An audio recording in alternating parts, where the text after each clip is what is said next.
And a very good evening to everybody, and welcome to one of our Spiritualism Lyceum nights. This week we have the lovely Ewan Irvine talking to us from near Edinburgh. Ewan, good evening to you, sir. Hello, I like the lovely part. You are lovely. I love your Thank you. post. I love your post about your wee doggy. I think that's I mean, wonderful. yes, he's sitting there at the moment, quite patient, just wondering where his next meal or next biscuit's coming from. It's so wonderful of you, and thank you so much for giving your time so freely. Pleasure. Yet again. So the topic of tonight's conversation is about philosophy within spiritualism. Those of you that know me know I'm quite a passionate exponent of the philosophy side. I'm not decrying the mediumship. Those messages are very, very important and can bring a great deal of relief, peace, and upliftment. But to me, the real sort of bread and butter, the real depth of spiritualism is in the various philosophies that are given by spirit. And they're not bound to one creed or denomination. They are observations and encouragements and pointers for us to actually live this life at this time. What's your thoughts there, please, Ewan? Yeah, the philosophy, I think we can all take a little bit from the philosophy and find it when a medium is giving the philosophy at a church or a centre. There's always that little bit that folk can take, that little bit for themselves. And the fact that that it's very much brought through from spirit, again shows how it how it reaches out to people, how it's meant for them. And that's what I love about philosophy and hearing it, because it's so much part of what we do. We always think, well, there's the mediumship, and it's almost at times that we kind of put the philosophy and the healing a bit into like second place, when it's not. It's all equal. It's all part of what we do. Very much. I agree 100% there. Are we having a little burglar moment over there, are we? I think he's heard a noise at the front door and he just likes to go and investigate, scare them away. Good dog.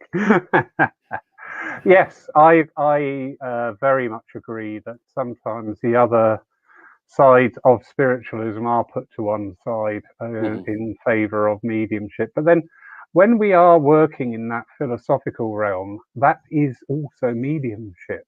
I mean, yeah. I love it when I'm giving an address and I say something, because I'm semi there, semi not when I'm working on the address. But something will be said, and my mind will go, "Oh, that's interesting." And I love those little moments, because if my mind is saying that's interesting, then where's it come from? Exactly. You know? And what I always find as well, and 9 times out of 10, in the churches and the centres, how the music, the hymns, the reading, the philosophy all ties in, and very much a lot of the mediumship has wee elements, when they've come through, and there's wee elements that run right through a particular word, will run right through the service as well. But how it all fits together, it never ceases to amaze me. I know. I've been having great fun here with the Sunday morning services on Zoom. There's a lovely couple who are looking after the music for me, and they've come back every week saying, "How do you keep doing that? How do you pick the right song to go with the reading and the address?" I'm not. Not me. It's all kind of thought out upstairs, so to speak. And because I always go back to, I mean, many years ago and starting to go onto the road of mediumship, and of course you had to give the talk or philosophy, and it's something I think that kind of stumps a lot of us to begin with. And I used to I mean, it was in the days when, starting out and you would give a message And then you would say, okay, do you want to give another message? You would say, oh, no, I only do one. No, I don't do a second message. No. And it was kind of the same with philosophy. No. And what I used to do was in my suit pocket, I used to keep a wee poem or something. And I always, it was like my backup. It was my emergency. If nothing was coming or I couldn't think what to speak about, I'd maybe just go for the poem. And then I quickly discovered I didn't need it because there was always something that was given, or something that Spirit would give, or something from the reading that I could talk about. So over time, I realized, I suppose, it was just really putting the trust in Spirit. Yes. Yeah, I agree 100. And I did chuckle there. No, you only do one message. Only two. I did one message. It nearly worked, so I'm happy. Yeah. But it's so true. You can pick up, the more you trust, the more is given to you. And with my love with this philosophy, I as you gathered, I've got a bit of a humour here, and my humour I use when I'm working with my spirit friends as well.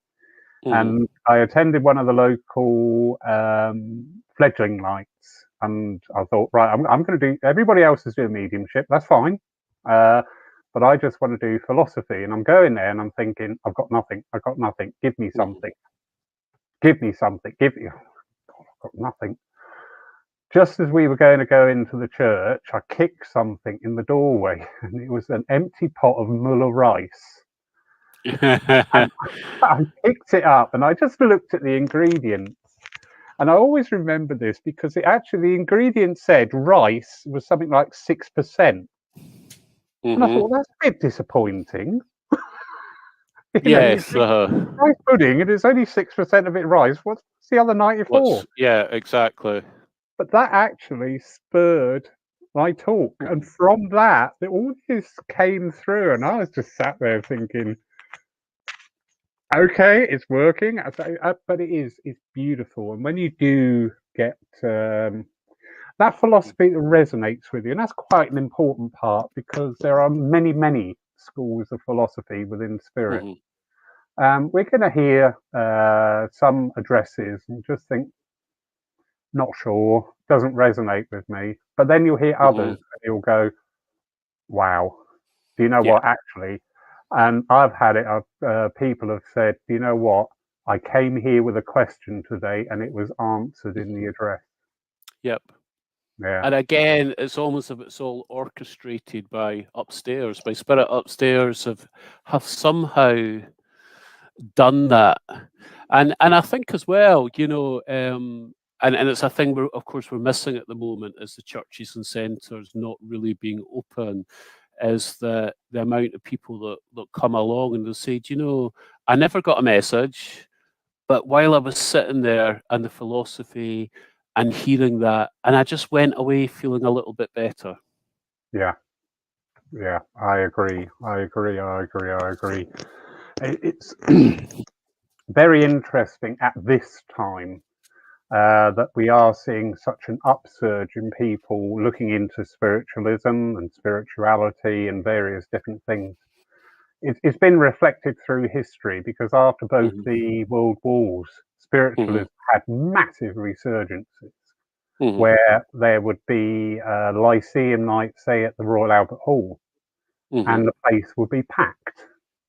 But the mediumship demonstrated on those nights wasn't the communication evidence that we've gotten so reliant or dependent upon these days, but it was pure philosophy. And I just think, how wonderful is that? Because not only were that amount, you take it, the Albert Hall, how many people are in there? Exactly, yep.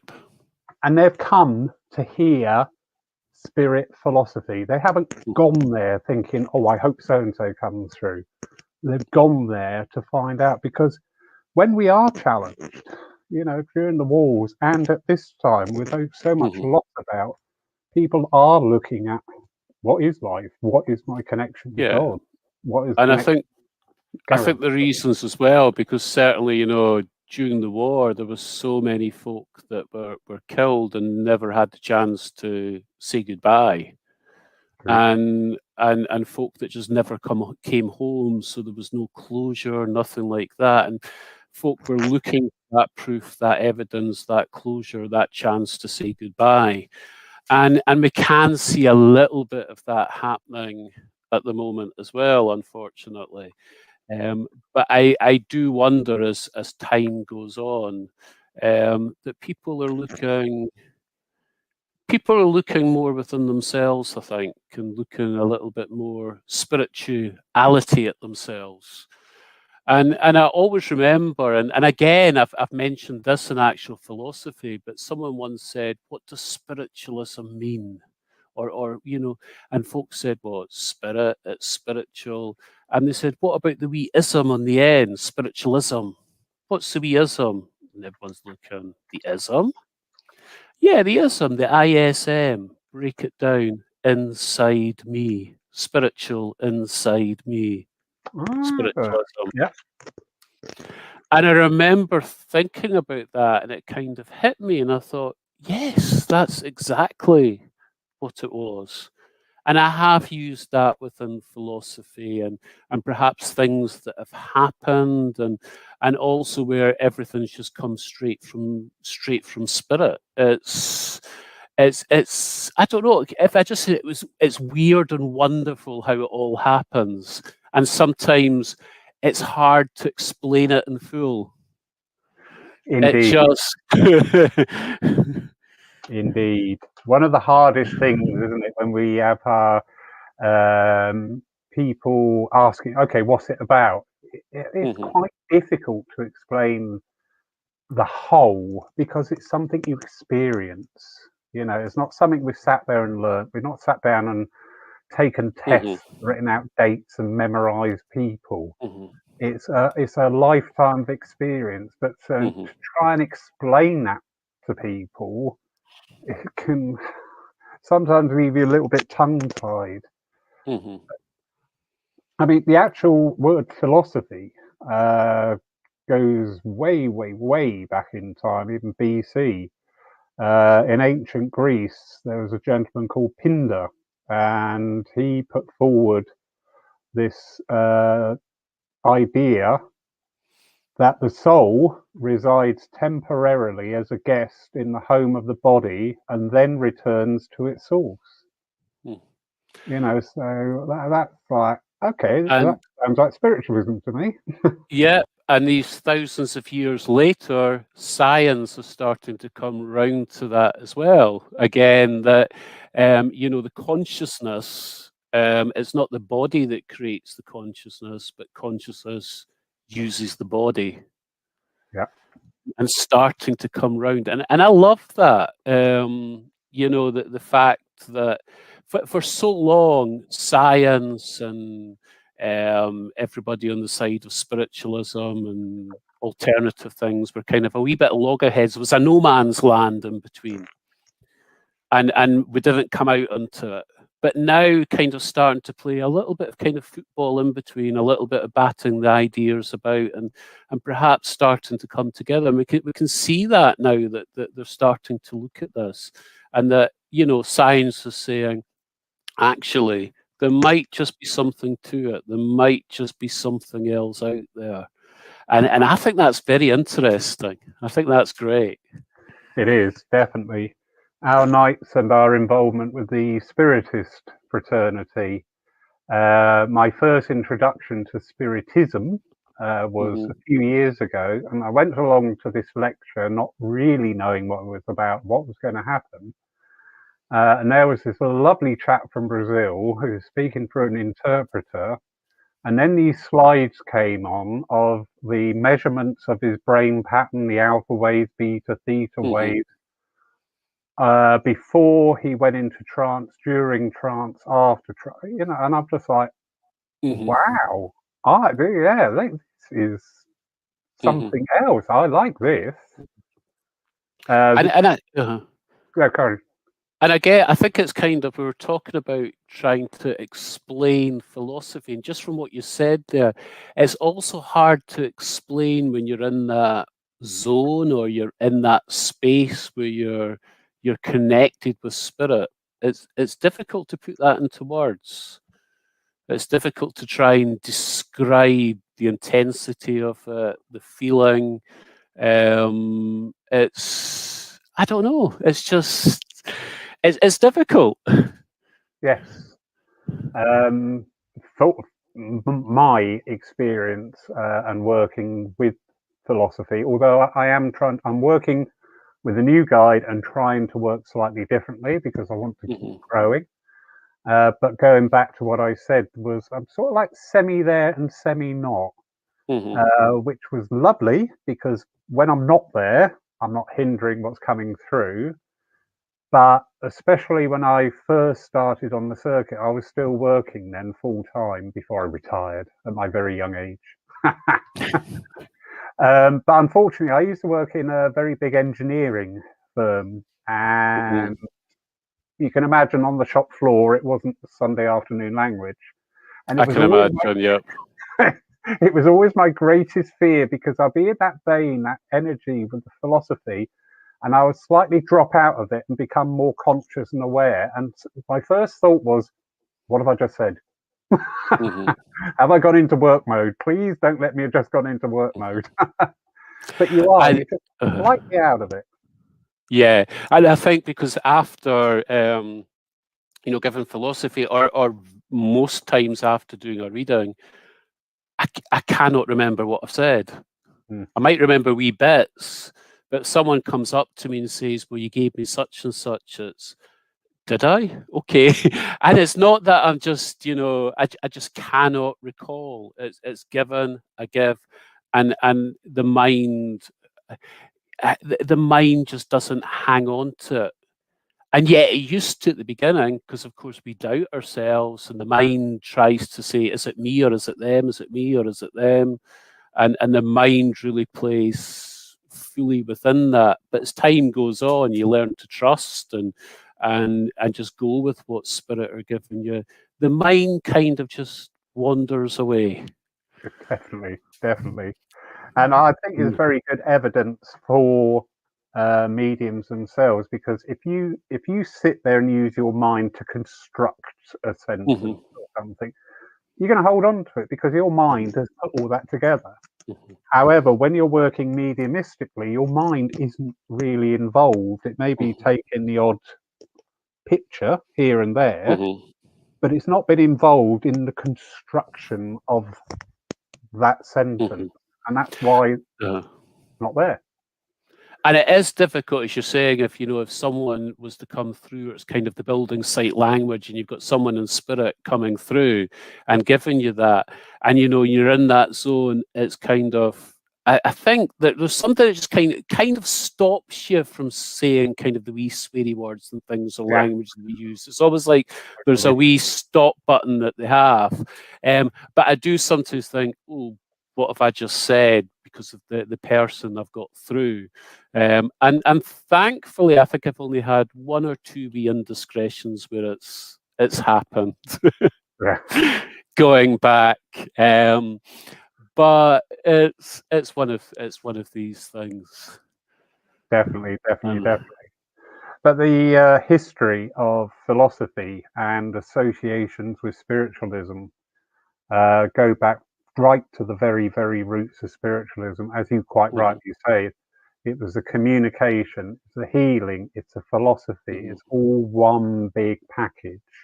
And should always be given that way, because you just get these amazing, simple thoughts and ideas come through with a philosophy where you just think, you know what, I can really take that. And in a way as well, it's the philosophy contains the message, inspiration. It contains healing as well, and it very often contains that message as well. You were talking about, how it just kind of answers a question. Yeah. And it often, you can just take that wee bit away or something to think about. Definitely. But it's part. I mean, I always, as I said earlier, you know, it's always seen that philosophy and healing almost take that little bit of a second fiddle to the mediumship, where it's actually right up there. It's everything together, Yeah, and every part of it is important. Um, and it's taken that message home. It's taken that little bit of inspiration, and as people say, it's coming along to the church or the centre, sitting there, sitting in that energy, that power, and taking away that, and feeling so much better at the end of the day. indeed, indeed, indeed, indeed. Now, we did have a little chat before we went on air, Mm-hmm. and you very graciously agreed to do this because I love experimenting. So, Uh-huh. everybody at home listening, we'll just take the first word basically that comes up. Nothing rude, thank you. But if somebody out there would just like to type in one word, and Ewan and myself will both work. Oh, no, I'll tell you what. If you do one word, Ewan will work with that word, and then I'll take another word and just try and give a little bit of philosophy. And Link. a nice simple word, because I don't have my dictionary here and I don't do big words. Yes, please. So you've all heard that. Oh, there we go, Ewan. Lovely, Joan. Music. Music. Mm, Okay, so do you want me to start? yes, please. Okay. Do you know that the one great thing about music, and we talk about the music of spirit, and one of the things that many people talk about, of course, is that near-death experience. And we've heard so much about that, especially on programs recently and everything. I love reading about this, but you know, one of the things reported time and time again is the music from spirit, and how that music, they cannot describe it. Again, we've been talking about that, not able to describe things, but people talking about, they have no words to describe how beautiful the music is. Nothing compared to the earthly music that we have. And that's something, you know, that that people, when they say that, you know, they've heard that, and that belief, and the whole near death experience, when they come back, and it changes their lives completely. That's one of the things that fascinates me. But also, and I need to mention this, because I remember, and again, it's a little bit of proof from spirit here. But I remember watching a medium. She was absolutely lovely, and she brought this gentleman through, and suddenly our hands were going like that, and everything, and all over the place, and she never even realised she was doing that, because of course we're talking about being in that zone. And afterwards, the person said to her, you know, that was lovely. You brought, I think it was father or grandfather through, and said, you know, your hands were going everywhere. He was a conductor. He conducted music. Wonderful. And I just thought it was just a lovely story. It was that little bit of extra proof that they can bring through. But of course, the other thing about music as well, and I found this, was that after my mother passed, one of the songs we played at the funeral was "You'll Never Walk Alone." And for months afterwards, I could put on the TV, and there was a certain advert with that, and it would always come straight on as soon as I put the TV on or put the radio on. It was there. And of course, at times, you know, you can have a kind of wee laugh and think, oh, that's just a wee sign. Or suddenly the tears are going. Yeah. But the music, I just always think, is so important. And for me, it's just a way of that connection. It's just a way of, you know, it's too much of a coincidence for it to happen time and time again, putting the TV on, putting the radio on, or hearing about the song. But it was so frequent, just all the time. But just adding just another thing, because I can always talk and talk and talk now. I find that, but just another wee funny story about music here was that I had an aunt, and after she passed, my mother and our cousin were arranging the funeral. And we have an old favourite that goes back in family, and it's the old rugged cross. And it's always played. And me being me, said the wrong thing and said, could we not change the music a bit? Just for once. And I got greeted with these looks of horror. I remember my mother saying, well, what do we change it to? And I said, well, what did she like? What singers did she like? And my mother mentioned a name of a singer. And I thought, well, there's no chance of finding anything of his. And then she said, there was always one song that she was always singing. And I thought, we've got it. What's the song? She said, she was always singing How Much Is That Doggy in the Window? But for a few moments, I thought I was weighing up the old rugged cross against How Much Is That Old Doggy in the Window. And that was winning, because that actually meant more to her, because music, of course, is such an important part. You know, that first dance that people have at their wedding that stays with them for the rest of their life, that song that they absolutely loved. And music, you know, music, like philosophies, been with us since the day we were here and will be for the millenniums to come. It's part of our life. Wonderful, wonderful, wonderful, wonderful. You said something there, and it just it's been said so many times before, but I've never had that thought. And again, inspired by the way that you're delivering it with the philosophy angle to it. When you said, "Whenever I turn on the TV, that music is there." Mm-hmm. How about looking at it from a slightly different angle of whenever I was prompted to turn on the TV, Well, but yes, that music was on that's there. the thing. Yep, because you are kind of prompted. Why suddenly am I? And it was an advert at the time. I can't even remember what it was for. But it was just always when I turned on the TV, it just started. Yeah. And as I say, there was times I would just smile and I would think, oh, okay. And other times, of course, the tears coming Yeah. down, you know. It's which is part of, I guess, after we lose somebody and the memories we have of them. You know, we remember the good times and we have the sad times as well. We can't get away from the sadness. So we have the tears, and we'll often have the laughter as well. But I love how Spirit and they give us these wee signs. Very Time much. and time again, they're there. And that echoes all through spiritualism. It's like being given a bunch of keys, and all these various techniques and principles are a different key, and they just unlock that memory at that time, just to bring that person back to us, or that thought, or that energy. Yep. Got a question for you from lovely Jamie.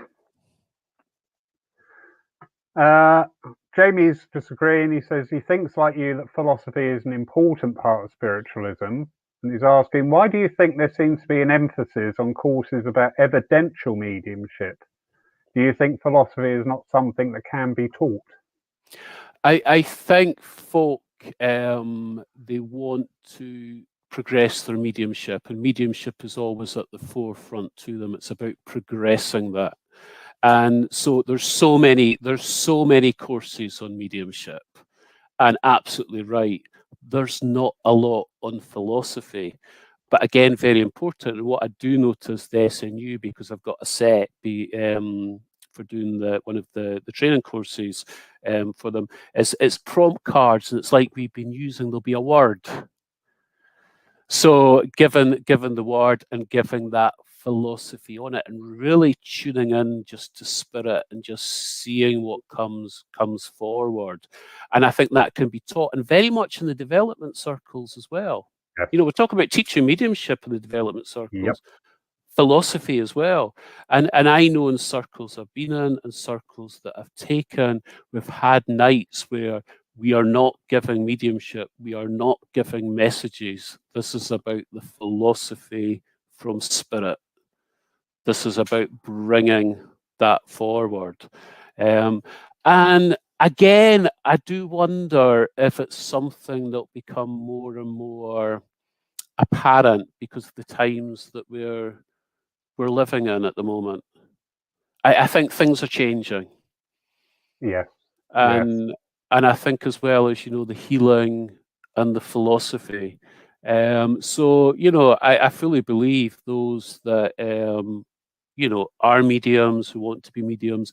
You've got to learn the philosophy as well. You've got to be able to do the philosophy. Indeed.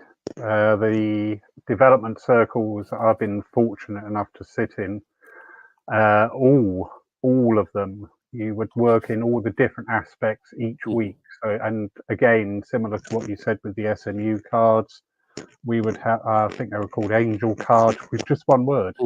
Yep. And we had to stand up and talk for 5 minutes on that word. But it's this thing that grows, absolutely grows within you. Is that linking in and understanding. We get a little bit hung up sometimes on, I don't know which guide does this and I don't know which guide does that. It's quite a common energy coming back. Yeah. Yeah, carry on.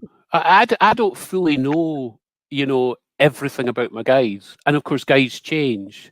And I'll maybe get wee glimpses and bits about them, but do I really know them in depth? I have to say probably not. They're there, they're working with me, but I'm in that zone. So I don't know.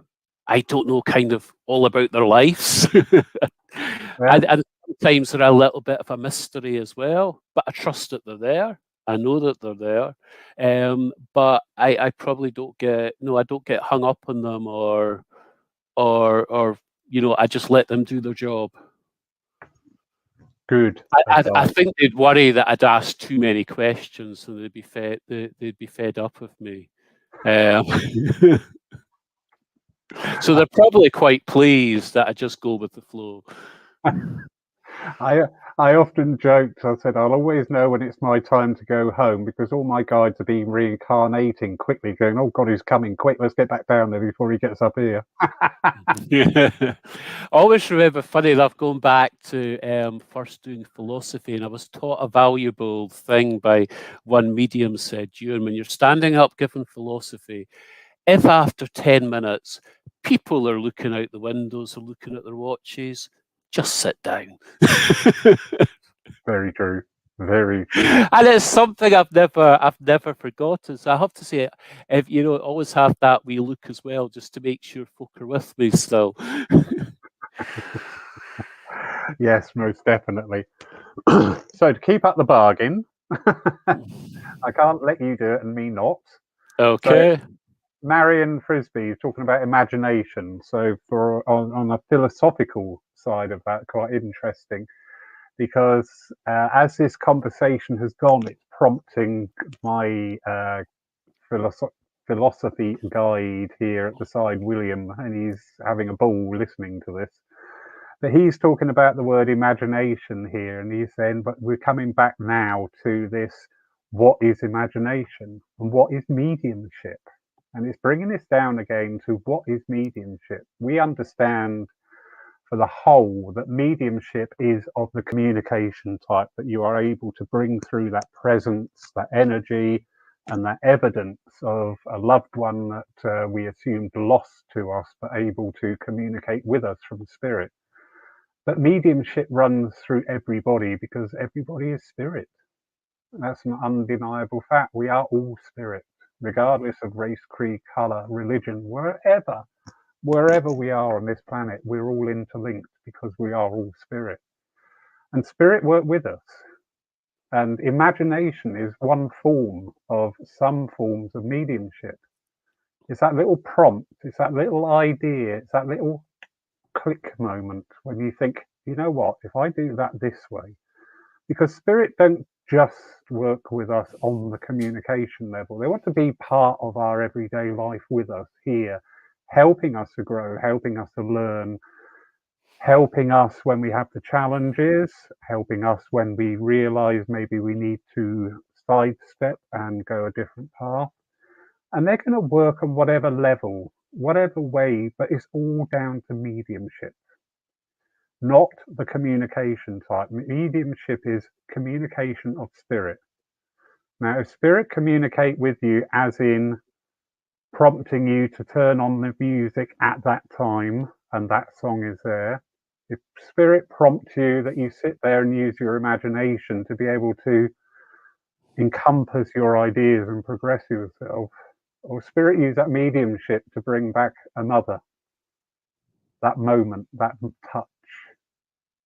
So mediumship is applicable to everybody, and not forgetting, never forgetting, the mediumship of healing, because healing is bringing through that power of spirit to bring around upliftment, respite, care, love, whatever that condition needs. That is through mediumship. So coming back to the original word of imagination, always ask yourself, just allow yourself that moment. Did I imagine that? Or was that given? And ask, because spirit always want to talk with us, converse. Spirit are there, we do tend to hold spirit a bit like a balloon on a string. They're here, now, with us, enjoying what we do, crying with us, laughing with us, and helping us. So, yes, thank you, Marion, for Thank imagination. you. I love that. And on imagination. Yeah, no, Yeah, I really, yeah. And again, it's kind of showing, the word that was given, and in Marion's case, there was that heart. Was it also prompted from spirit? indeed. They have their ways of They do. getting through. it's, it's a wonderful thing. It is incredible. And thank you so much for agreeing to do that, because I did think that yesterday. I thought, ooh, I like that. I like to try things, because, we are coming into this new way of working with spirit, and spirit working with us as well. I think this is the time now where we should be pushing the boundaries of what we know and what we understand, and not being frightened to. If it works, wonderful. If it doesn't work, okay, backtrack to where it was right and then restart again. Because this is the beautiful thing to me about spiritualism, that the philosophy is evolutionary. The philosophy of today is different to what it was yesterday, and is not yet what it's going to be tomorrow. And I think as well, also a little bit of inspiration in troubled times that they're trying to give as well. We know times are difficult at the moment. Times are awful for some. But within that, there's that little bit of hope, that little bit of inspiration. And in many ways, that's been given, and it's bringing that across as well.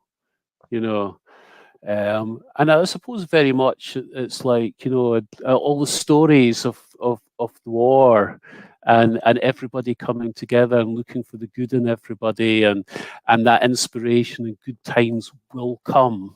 They will come. Indeed. And I think spirit's helping with that in many ways, to give us this little bit to kind of hold on to, that there's better times ahead. Indeed, and it's ever so needed now, not just with the physical loss that we're going through, but the divisionalism we're seeing. Everything is. It's almost like a trap. Whenever you see these comments put out there, I just don't comment anymore on all these subjects, because it's like a trap. No matter what you say, whether it's about a mask or a vaccine or whatever you say, somebody is out there waiting to pounce and jump all over it. But that divisionalism is yet another part and parcel of our life today. And yes, all right, if you can pull back your energies from it a bit, great, and not fuel it. But with the philosophical side and with that inspirational side, you can not only just not make it part of you, but you can also put out that energy to diffuse that situation, to come back with an answer of, oh, You know, somebody's thrown something at you, waiting for the answer because they know what you're going to say. And when you come back with something gentle and loving, they go, "Oh, hold on, I can't have a go at that." Damn. It's and I think over the years, and I've certainly felt this, but a lot of folk on their, when they find that spiritual journey and they find spiritualism and mediumship and everything, you do become a lot more sensitive about things. Mm. And especially now, I mean, I can find myself watching things and I've got to turn off over because I'm getting too upset. Now, don't get me wrong, I used to cry at Disney, so I'd be in tears at the end, and my two nieces would be, "Oh, what you crying at, Uncle Ewan?" And I'm a mess. Yeah. But I do find there's quite a lot, well, more than quite a lot that affect me a lot more than they used to, and I certainly find that at this moment in time as well. And you can watch the news, and I'm kind of off again. So folk, and I've heard many people say that sensitivity just kind of increases, and I think it's something we've just got to always remember. And I suppose, I was remember giving this a little bit of advice to someone the other week, and I think it applies to everybody. Everybody, but also those of us that do go out there in the mediumship, everything. Is that's just be kind to ourselves, and be gentle with ourselves at the same time, especially in these times.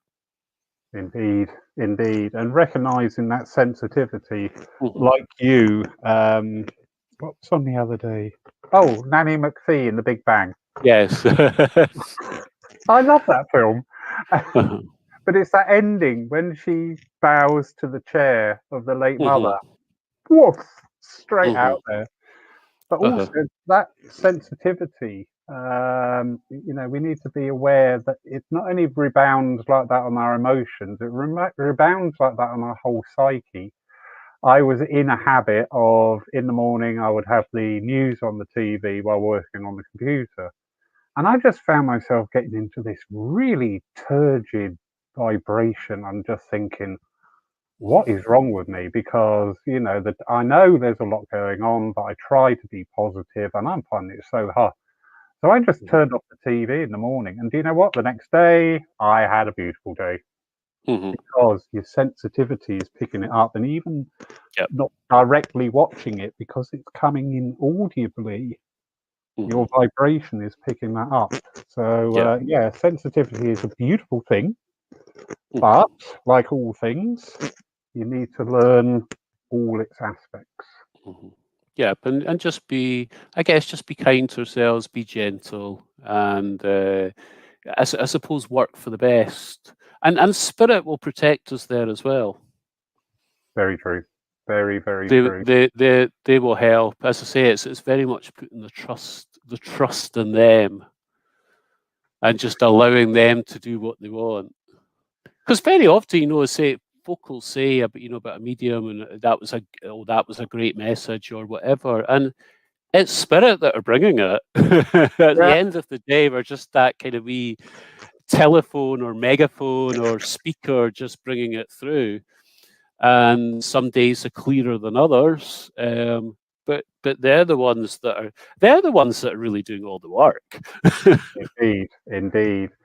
And going back to the philosophy vibration with that, I've had it. The odd occasion, people have come up and said, "I love that. I thank you. That was wonderful." And it's like, it's not me.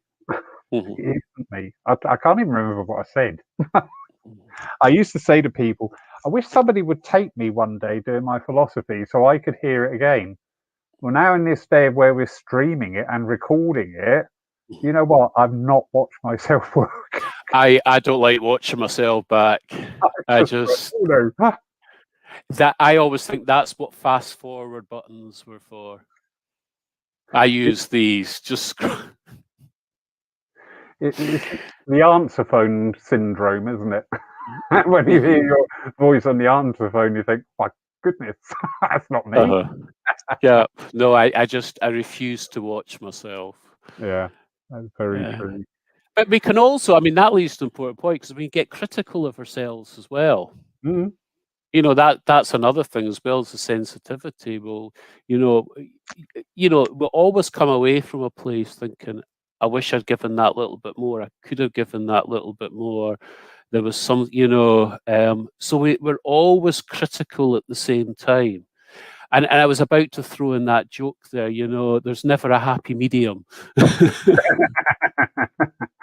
Very true. Very true. Every time you get off, you think, yeah, mess that up. uh-huh. And that happens. But there was. I always remember. I might have said this before, but there was. I always learned a very valuable lesson, very very early on, and it was probably a very needed lesson actually. But I remember going to a church, and we're talking about, it was a night. Everything went great. All the messages, brilliant, all fine, everybody. I came away, I felt good. And there must have been something, I don't know whether the ego must have suddenly came in there, I know, for that week. And the following week, I did another church, and it was awful. It was like drawing teeth. Nothing was coming through. I came away completely down. And I remember just sending this wee thought up and saying, what happened? And as clear as day, I just heard them shout back, you got too big for your boots, son. Yep. And that brought me right back down to earth with a thump. Very true. Because again, on the philosophical side of spirit, it's not only for when we're doing the addresses or communications and that, it's our own personal philosophy. I know when I have crossed a line somewhere, and spirit just say it, and I go, and do you know what? If somebody had said it to me, I would have argued. But because it just came through like that, I went, yeah. Oh yeah, this was as clear as day. There was no arguing with them. It was, and at first I thought, and then when I thought about it, I thought, oh no, they were absolutely right. Yeah. But it was, and we all talk about the lessons that we learn. We all have these stumbling blocks. Everybody on that route of and spiritualism, mediumship, healing, the philosophy will all have times where we think, oh, it just doesn't work tonight. What am I doing? And it's all part of the learning. Definitely. And I've just evoked a lovely memory there. We were talking the other night on a similar vein. And we were talking about the early years when we first started off, doing the fledgling nights and things like that. And I had a pair of lucky socks. My mediumship wouldn't work if I didn't have my lucky socks on. And it took me a little. One night I didn't wear them without thinking, and it went wonderfully. And I went, "Oh, I don't need my lucky socks anymore." But it is this evolutionary growth. A couple of questions. Sorry. No, I was just about to say equally. I used to have my wee meditation, my set prayer. I had a set prayer, which was basically, I'll do anything. If you give me a message, I'll be good. I'll do this. I'll do that. I'll do everything, and time again. And then, now, I always talk about the medium's prayer, and someone says, "What's the medium's prayer?" Help. It's usually the medium's prayer now.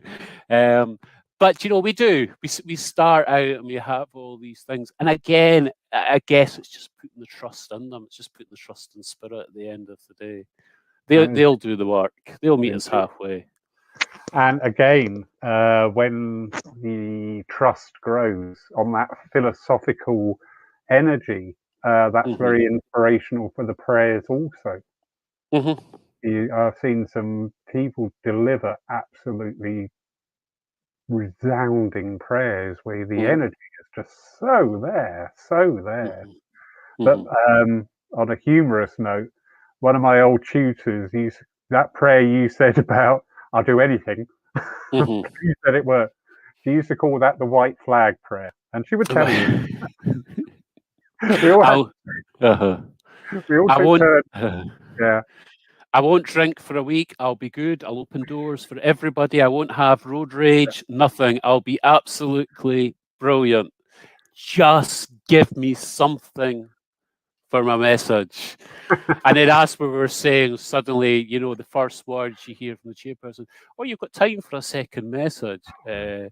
Second, no, no, no, no, no, no, no, no, no. I do one message. Don't do two.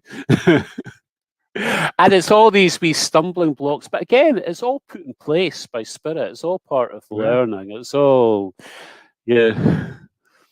Or you've just done a demonstration, and you can just feel that energy start to wind down, and the Mhm. chairperson says, "Oh, you got time for one more?" And you think, Uh-huh. "Oh, good." Well, actually, I've just done a really blistering one, and I want to go out on that note. I don't want to go. I'm not going to risk it. But there are times as well between a message. I may tell on occasions tell a wee funny story or something like that, or another little bit of philosophy. And someone once asked, "Oh, that's really good, but why do you do it?" And I said, "It's simply because I've got nothing coming through at the moment, and that's why I've got to do that." And in the meantime, it's kind of help, and until they come through with something, there's not a lot you can do. But then again, what you were doing is part Uh-huh. of your mediumship. Yes, uh-huh. It's not confined to what people expect. Mhm. So, question time. Jamie back again. Jamie's philosophy is lovely, absolutely lovely. He took the service here last Sunday, Mhm. and I'll give you 10 out. No, I'll give you 9 out of 10, Jamie. So he's asking, who do you think has influenced your philosophy most of all? I think it's probably family going back and the stories that have come down from family.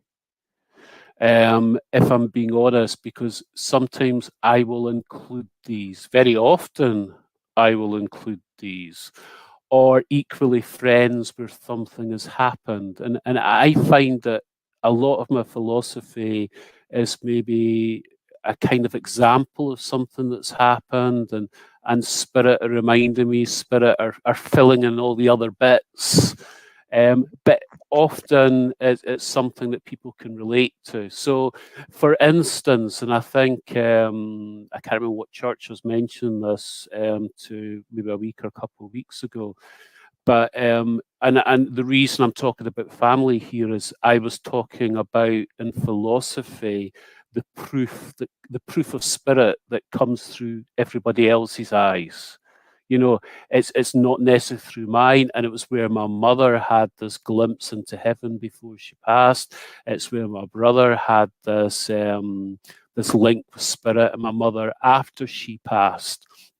And I spoke about how very often we get that glimpse, we get that proof of Spirit through everybody else. So I think that's something that's filtered through. But I think I would have to say probably family going back and the stories, and also talking, of course, influenced your philosophy most of all. I'd have to add Spirit itself. Yeah, yeah, At the definitely, end of the day. definitely, It definitely. was it was almost like I heard a wee voice from them actually to say him.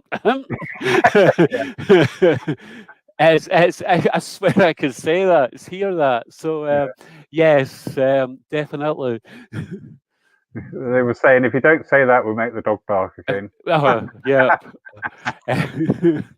Actually, that leads very nicely into the next question here from Marion. She's asking if you agree that often when you start speaking, it is more you than spirit, but spirit then tend to really Yeah. step in. Yeah. So and 9 times out of 10, so you'll start. You may get a word, or it may be just something from the reading or something that was given to you earlier, and you'll start. And perhaps somewhere in the deepest recesses of the mind, you had an idea or form about how it was going to go. and suddenly spirit take over, and it's gone in a completely different direction. So when you kind of look at it later, if you can remember what you said, you realize, well, that didn't go quite the quite the way I thought it was going to go, but it just seems to come. It's almost as if it's not really you that's speaking. And as Marion said, yeah, you kind of start off and you can hear your words, so it's kind of your thoughts, and then quickly it's like, well, this is not me anymore. Yeah. Well, why am I talking about this? Exactly. And again, it's just going with the flow, I think, and just allowing them to bring those words through, and and I suppose, very much, and I think I've not kind of said this yet tonight, but we're talking about how everybody gets something from philosophy, but we also get that little bit as well. Very much.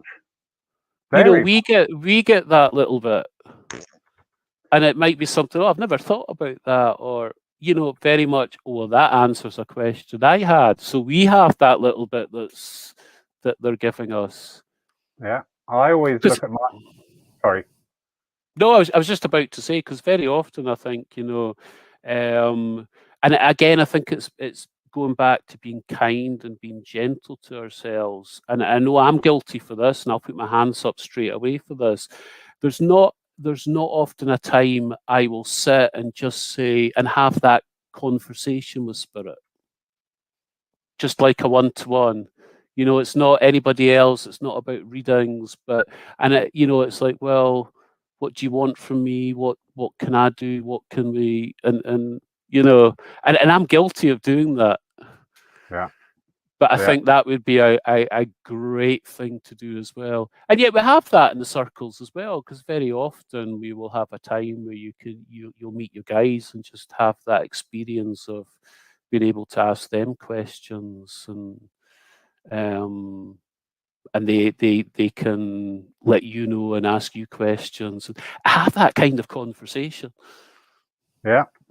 And again, very nicely tailors in.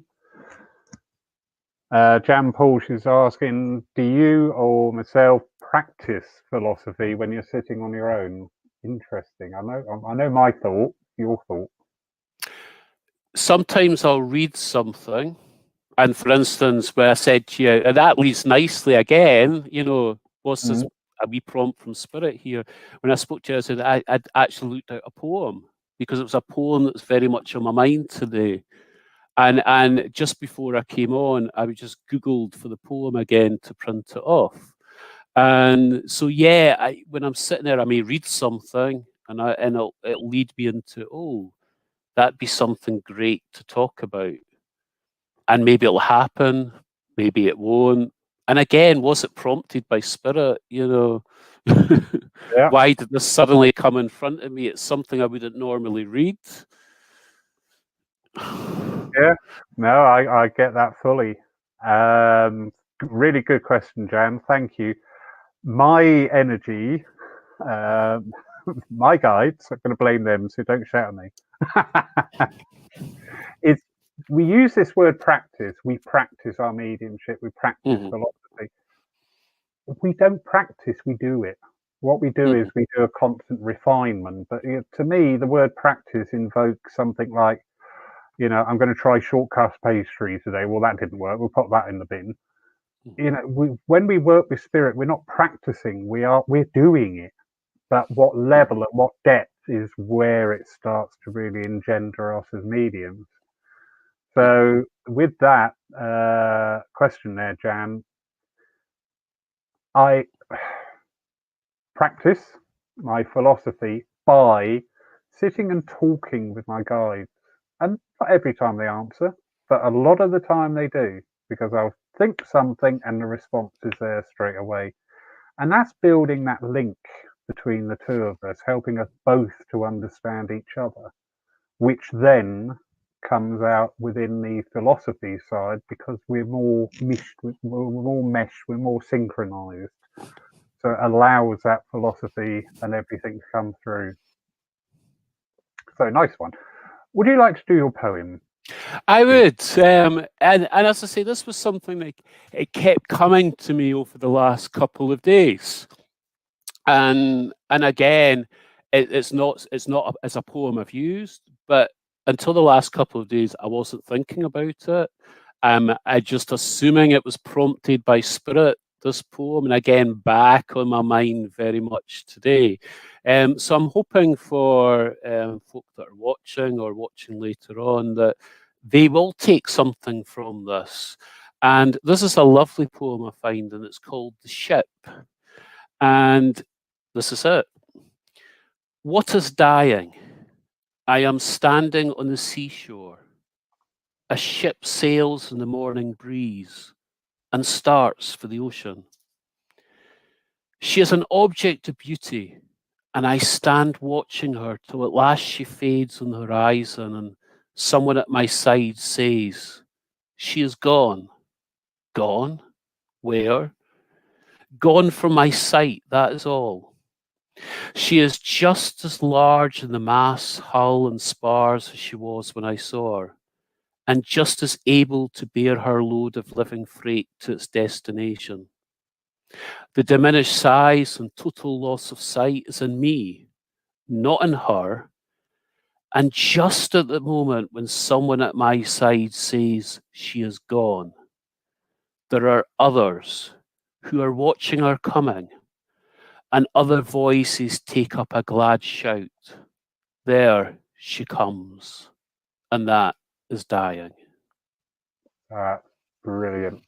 And that's by Bishop Brent.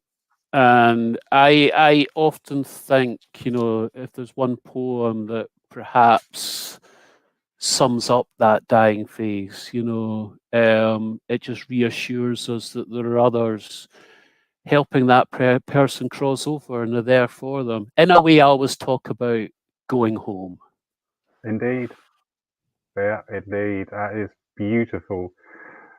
Strangely enough, spookily enough, that exact poem was used. We had Jack Eckhart and Lola from Denmark take one of the Zoom morning services. Okay. And Lola used that poem as her reading, and then Jack gave his address upon it, and it was absolutely beautiful. Absolutely. But yeah, firm favourite of mine. I think it's such a lovely poem, and I've used that a lot in the past. As I say, just on my mind, or saying on my mind, how it came on my mind, but probably spirit. So in some way, it's spirit's way of touching a few folk tonight, or watching this, and again, just trying to get that little bit of a message through. Definitely. And lovely Tony there. She read that at her uncle's funeral. So there we go. And it's amazing, just that poem, and it's evoking so many memories and thoughts and feelings in people. And that is philosophy, because it's a message for everybody. It's not a message for one. And the way of spirit getting things through, because Tony's just said that. Well, Tony's come along tonight. Okay. I've been prompted by spirit over the last couple of days, who kept putting into mind this poem, which I never thought of for months before. And again, Jennifer here as well. And it's spirit's way. It was like I was talking about, I kept putting on the TV, or prompted to put on the TV, and there was that song. There's that little sign. And already we've got two people on. So it's, for me, and I get Marion here as well, again, it's spirit's way of just bringing that wee message across. Indeed. There's that connection. Indeed. And again, I think, or hopefully we just proved the point that, that connection and that message has come through in that poem or philosophy, and it wasn't through a message. But there's that little bit of proof. Exactly right. Absolutely. But Ewan, I could talk to you all night. I love your cultured accent. I don't know about cultured, but The Scottish side of my family come from Glasgow, and it's a little bit harsher.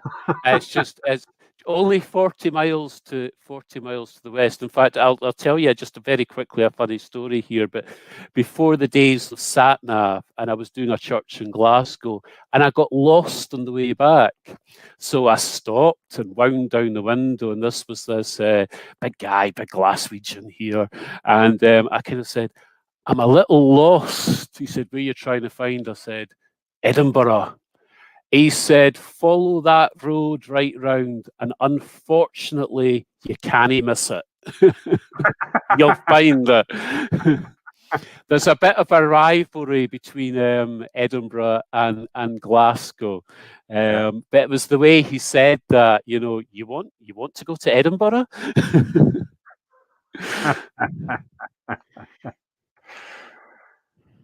Very quickly, Marion Frisbee here. Just saying, how do you feel about philosophy read or spirit inspired and spoken? Do you feel it generally has a different vibration? Yeah, I think spirit, you're just again back in that zone, and you'll probably not really remember what you've said afterwards. So remember bits, you know, wee bits, but it's again, it's difficult. It's really difficult to describe in words that connection and that feeling. It's just you've come together. It's like what I was talking about at one stage, but my mother saw that glimpse of heaven. I was watching her looking at the corner of the room. But not only was she looking at the corner, she was looking past the corner. And I cannot put that into words. I cannot find the words. There are no words for that what happened and how it felt and what I saw. And I think it's a bit like that. It's so difficult to describe that connection. You just feel, I don't know, you've come together. Yeah. Well, I fully get that. And actually, if you recall our conversation before we went live, I had the great privilege of taking a funeral service today for a very dear gentleman. Sadly, at this time, we're denied that getting together to build and create that service. So I was reading different memories from different people. And although the service went very well and everybody was very happy, it for me it just felt that little bit disjointed because it didn't have that flow of creation, and that's probably very good and applicable to what Marion's saying here, that when you're in that flow with spirit, something being created as you're talking about. I always look at my philosophy as a big adventure because I never know where it's going to go. So I just think, oh great, this is like a mystery trip. Okay, come on, Yeah. what's going to happen? Exactly, and I think as well when it's spirit led and spirit given, that's when it really does touch people. Yeah, because I think they know the folk that is kind of to touch. And again, I get back to that poem. I mean, unless it had been kind of prompted and was kept being given and was on my mind for the last couple of days, I would have not looked out this poem tonight. You know, I just wouldn't have. But for some reason, it was meant to be, and Spirit wanted to bring that across. We've had 3 people conversant with that poem and absolutely loved it. And we've got a very nice gentleman here, Kevin Watson, who's never heard that. But he, bless him, lost his mum a few months ago, and it just given him something interesting to hold on to. And hopefully it's Spirit just giving again that wee message to say, do you know, when it's our time to go over, we are taken care of, and they're there. We don't cross over alone. Very much so. You know, and people talk about evidential mediumship. Sorry, folks, tonight has been evidential mediumship, not in the way of bringing through a person, but the way this has fallen together. The messages coming through. Oh, got a question. Oh, Mr. Abbott, Mr. Tim Abbott on. Good evening, Tim. How are you, sir? I've not read this yet. I was driving to a car one day. I had a voice.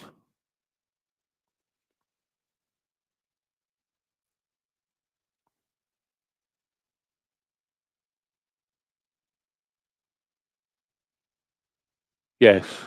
Yeah. Mhm. Yeah. Yeah. Thank you, Tim. Realize you And I were in think, yeah, and that faith, I think we have, and that, do you know, I think over the years I found that faith in spiritualism has just grown and grown and grown. And I can't imagine myself ever coming off that road because I've got that faith. Yeah. I think it'll always be there. Interesting. It's slightly different, but talking about being in the car and suddenly hearing something, I had a kind of different experience. And there's a very busy road in Edinburgh, and I was in the car. Funny enough, I was going up to, I think, Dundee for a weekend to do a church. So everything was in the car going up, and we've got a road called the Queensferry Road, and I came to a stop. And I don't normally bring the handbrake up in the car. I'm one of these folk that just sit on the brake. And so, and I heard this voice as clear as day. And I don't know whose voice it was, just said, "Bring the handbrake up now." And I did. And suddenly this van just slammed in the back of the car.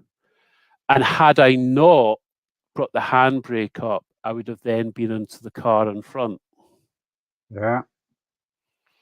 And again, spirit just had this way. And I mean, I ended up in hospital, broke sternum and things like that. Now, it does it really good to when, you were supposed to go up to do a service, and Vicar said, he never saw that coming, did he? That good.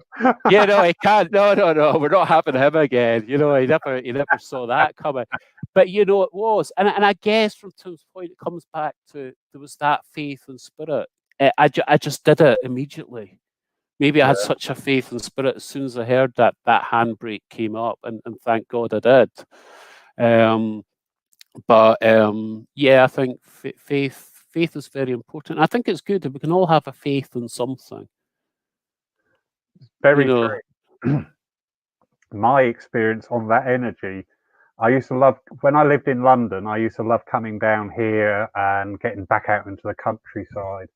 And I used to go on the walks over the range of hills here, the Purbeck, near the cliffs there.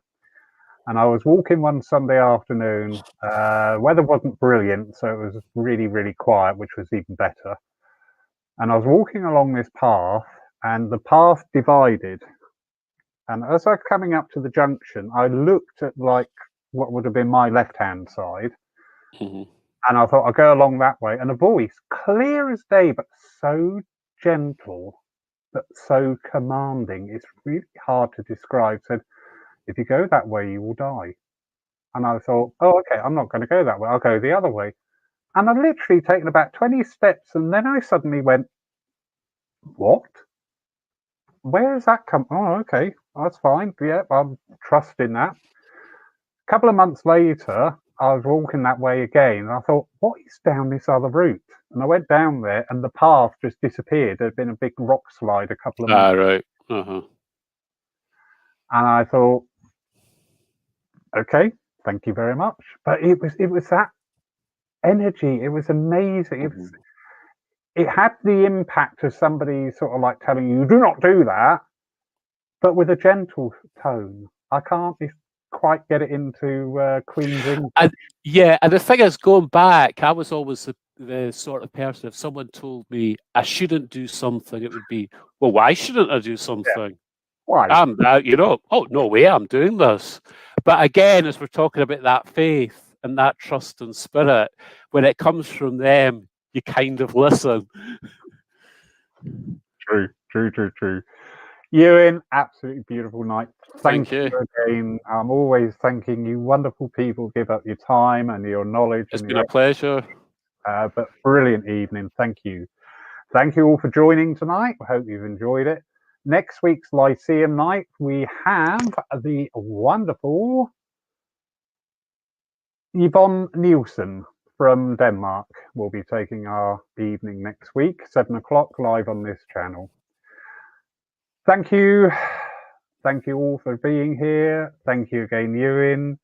Thank you, Wee Doggy, for being quiet. He's away asleep now. He realised I wasn't paying him any attention, so he's Yeah. he's gone off. No attention equals no food equals not Yeah. bothered. No biscuits. No. Thank you all. Lovely comments coming in. Thank you all. Please take care. Look after yourselves. Remember, if you come in halfway through, you will be able to watch this again on our YouTube channel on Catch Up. So good night, everybody, and God bless.